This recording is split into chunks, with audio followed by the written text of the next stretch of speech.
Everybody, it's Tim with Uniform Members for Christ. I hope you're having an awesome Friday. You got great weekend plans, especially intentions to go to the house of the Lord and worship on Sunday with your brothers and sisters in Christ. Hey, so if you have been following the ministry lately, you know that we have been talking about prophetic patterns. And if you saw this week's blog, I think it was this week, could have been last, but anyway, it was talking about the city of Jericho and what prophetic pattern we can see that emerges from that. Don't worry, I'm going to tell you what I mean by prophetic patterns here in just a moment. If you followed the ministry for the last couple of weeks, you'll know that we talked about Sodom and Gomorrah. Specifically, how two witnesses came and pulled Lot and his two daughters and his wife out of the city. And yet, sadly, his wife turned back on the plains and was caught in the destruction of Sodom, Gomorrah, and Zeboim, and whatever the fourth city is there, while Lot and his two daughters pressed on to Zoar. Okay, if you haven't watched that, I'll put a link down in the description below. Where we're at this week is we're going to carry that idea of that prophetic pattern that we see dealing with Sodom and Gomorrah, Lot, his daughters, his wife. We're going to carry that forward into the city of Jericho. Actually, the original title of this message was Two Cities, Two Witnesses, Two Women, because we see kind of these patterns emerge. All right, what do I mean by prophetic pattern? In the West here, we have a tendency to look at prophecy as solely prediction equals fulfillment. And while it certainly does have that application, there's more to it than that. Some only view prophecy as what a teacher might do behind a pulpit, at dividing the word. But there's certainly a supernatural or a spiritual edge to this gift, and so that really diminishes or takes away from the true meaning of it. To say it is solely prediction fulfillment also limits it greatly. So what we need to do is we need to understand that there are prophetic patterns which emerge, and that's what we're going to deal with today. So if you're still not quite sure what I mean by that, well, follow me and I'll show you what I'm talking about.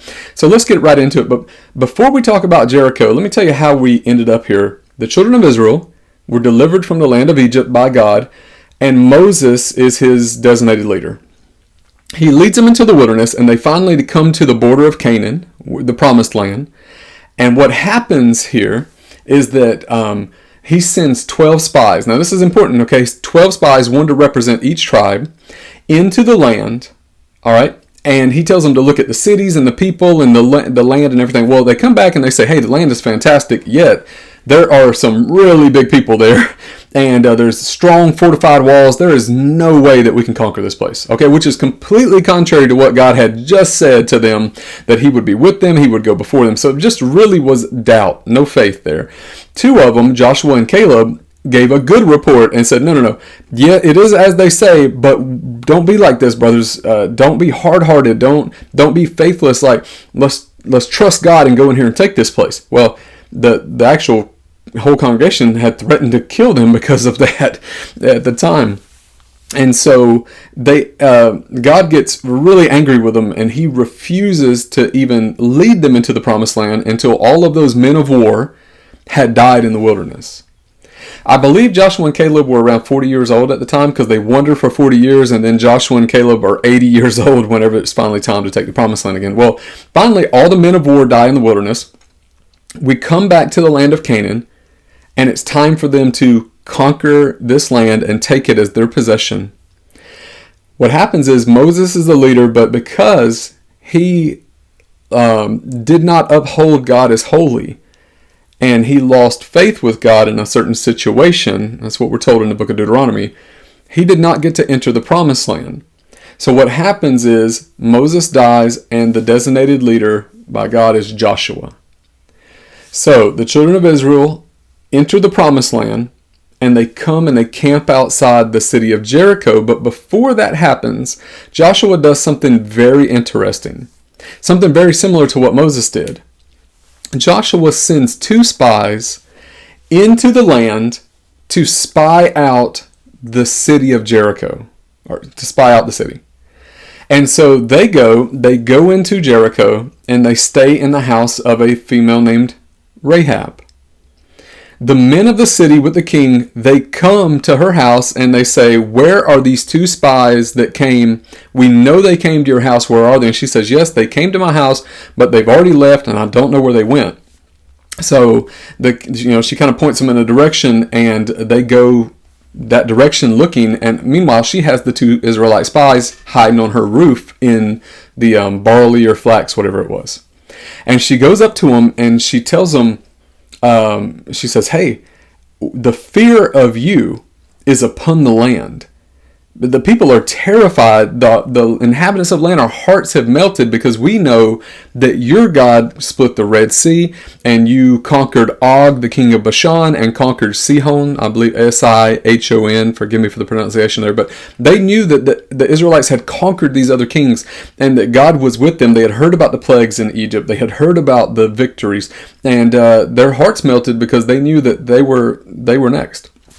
And so they were very fearful. They were going to probably, text doesn't say, but they certainly were going to imprison, and probably worse, these 2 spies.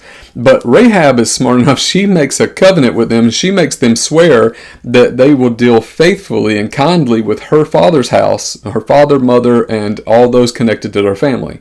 And then the spies say, okay, you know what? We will do that, but when we come back to this place, you need to hang this scarlet cord in your window to remind us which place is yours. And then secondly, everybody needs to stay in your house. If anybody goes outside the house while we're conquering this city, then your blood is on your own head. So basically, you forfeited your life if you go outside the house. So with that, she sends them away. She tells them to wait a certain amount of time in the hills, and then she sends them on their way so the king can't find them. And that kind of brings us to where we're at today. I want to pull up my notes to make sure I don't miss anything. Now, here's a few parallels between our Sodom teaching and our Joshua 6 teaching that I think you'll find interesting. Both Sodom and Jericho are both devoted to destruction. Now, interestingly enough, God appears to Abraham under the oaks of Mamre at the destruction of Sodom, Gomorrah, Zeboim, and the other city. It tells us in Joshua chapter 5 that the Lord of heaven's armies was armed for battle, and he was outside of the city of Jericho before it was destroyed. Both Sodom and Jericho had women as central parts of their story, Lot's wife on the one hand and then Rahab on the other. Both Sodom and Jericho have 2 messengers, or in the case of Sodom, 2 angels. In the case of Jericho, 2 spies. Now this is what's very interesting, all right? The Bible tells us in Hebrews 11:30 and 31 that Rahab's family was saved because of her faith. Let's talk about that. All right, I'll read it and then let's talk about it. It says, Hebrews 11:30-31, by faith the walls of Jericho fell down after they had been encircled 7 days. By faith Rahab the prostitute did not perish with those who were disobedient because she had given a friendly welcome to the spies. Okay, so she had faith that God was with Israel and that he had already declared that Jericho was going to be overthrown. So she makes a covenant quickly with Israel. And because of that faith in God that she declares, she is spared. Okay, so there's a city, I really want you to follow this, that has been devoted to destruction. It is wicked, it's full of disobedient people that just reject God, they reject righteousness, they reject the right path. Rahab is living in this city, just like Lot was living in a similar city of Sodom. Both cities, God has looked at them and said, these cities are utterly depraved and wicked, and the only thing I can do with them, like the flood, is destroy them. But Rahab found salvation because of faith. Now you want to see another little picture that pops up. Lot, his 2 daughters, and his wife were all saved from the destruction that was coming against Sodom. Every one of them. Lot and his 2 daughters continued unto salvation, where his wife, her heart was torn between familiarity of Sodom, friendships, all this stuff, and freedom. She chose to linger in the plains. She was doubtful, perhaps because there's no faith there. She didn't believe the report completely, or she would have gotten out. Okay, but she was torn between the two. She was riding the fence and she was destroyed because of it. So very interesting. Here's the question for you. Why is God's wrath coming against the earth one day? Well, consider this. Colossians 3:5, I'm paraphrasing, okay, but it lists a bunch of sins. And then in verse 6, it says, because of these, and that's all of those sins, the wrath of God is coming on the sons of disobedience. Not every text will add the sons of disobedience in there. Some do, some don't. Verse 6, and some of you used to practice those same things in the former way that you lived. Why did God's wrath come to Sodom? Wickedness. That's what we're told in Genesis 18 and 19. What happened to Jericho? Wickedness. Again, the people of the city were absolutely it's not like God just said, okay, you know what, you get destruction and you get no. It was a wicked city full of disobedient people, with the exception of Rahab and her family, who found mercy.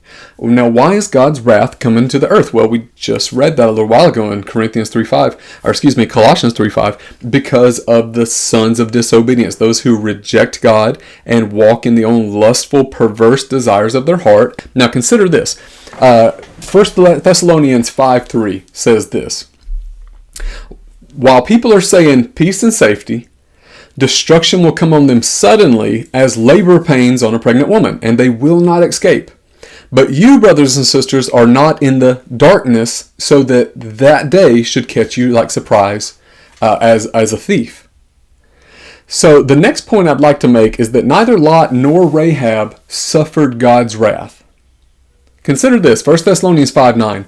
For God did not appoint us to suffer wrath, but to receive salvation through our Lord Jesus Christ. I really want you to grab hold of that, okay? You were not appointed to suffer wrath. That is very important. Consider this. Revelation 6:16. They called to the mountains and the rocks, fall on us and hide us from the face of him who sits on the throne and from the, ready for this, the wrath of the Lamb.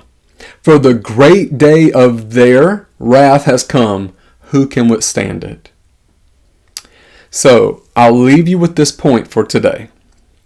If righteous Lot, which 2 Peter chapter 2, verses 7 through 10 tell us he was righteous, and Rahab, which we know who had faith, because Hebrews 11:30 and 31 tell us that, were spared from God's wrath, which fell upon two wicked cities where they lived, and you and I are the righteousness of God through Jesus Christ. You can reference that in 2 Corinthians 5:21. Do you think that we'll be left here to experience what is called the wrath of God and the wrath of the Lamb in the end days? That does not mean that you and I might not suffer persecution. In fact, we're told in the Bible that if we do, we're blessed, that we should rejoice because likewise Christ was persecuted. But you and I have not been appointed to receive wrath. We have been forgiven of all sins by Jesus' work on the cross. And therefore, God looks at us through the lens of his Son. And he does not see wicked, perverse, lustful people who used to practice all manners of evil. He sees people that have been forgiven and made righteous by his Son. So there's not a day of wrath appointed for you. That wrath was taken by Jesus Christ on the cross. And to suggest that you and I still have some suffering to do is really dangerously close to taken away from the completed work of Jesus Christ. He suffered God's wrath on the cross so that you and I would not suffer the wrath of God. So there is no doubt, just like Lot and his wife and his daughters were snatched out of Sodom, because we're told that the angels took them by the hand and pulled them out. I didn't read it to you, but after the walls came down, before anybody went in and attacked the city, the two messengers were told to go into Jericho, into Rahab's house, and to bring her, and it says that they brought her and all her family outside the camp of Israel where they were safe, and then they destroyed the city. We're told that there's going to be a day where God's wrath is brought upon this earth. And it'll be a time like there's never been from the beginning. And that just is not what you and I were appointed to. Faith will save us just like it did Rahab. Faith will save us just like it did. You want to look at the situation with Lot. The Bible calls him righteous, and we also know that Abraham was interceding for him. Well, the Bible tells us that Jesus Christ, who is our great high priest, is sitting on the throne right now, interceding for you and I. Surely Jesus' intercession is greater than that of Abraham, because Christ is before Abraham and greater than Abraham. He's received a name that's above every name, that at the name of Jesus, every knee shall bow in heaven, earth, and under the earth. And that obviously excludes the Father. So, I think you see the prophetic pattern that has emerged here. Okay, now that's it for today's teaching, but I did tell you I have a couple of things I want to share with you. Really exciting news. One is that we are not far out from completing my debut novel. It's called A Picture of the Heart. It is The White Oak. And I have about one more pass to go through it. I'm really hoping that in July, this will be the time that it'll be available for purchase. We're going to do Amazon. You can get it on Kindle, and hopefully everywhere books are sold, because we have another platform that we're trying to get it onto. Okay, and then secondly, I have a friend that I went through a writing course with several years ago, and she just let me know via email that she had finished college and that she has started her own business. So the name of Caitlin's company is Goldmark Creative. I'm going to put that on the screen for you, okay? And it is a creative and marketing firm. And they are a full-service agency that specializes in helping people grow their businesses by attracting new customers and growing revenue. That's everything from branding and graphic design to web development and SEO. I hope you enjoyed today's video. You can email us at uniformmembersforchrist.com. You can find me on timantoncopeland.com, or you can find us on Facebook on Uniform Members for Christ or UMFC. We're also on Twitter and Instagram, both. Okay, thanks for watching. Have a great day.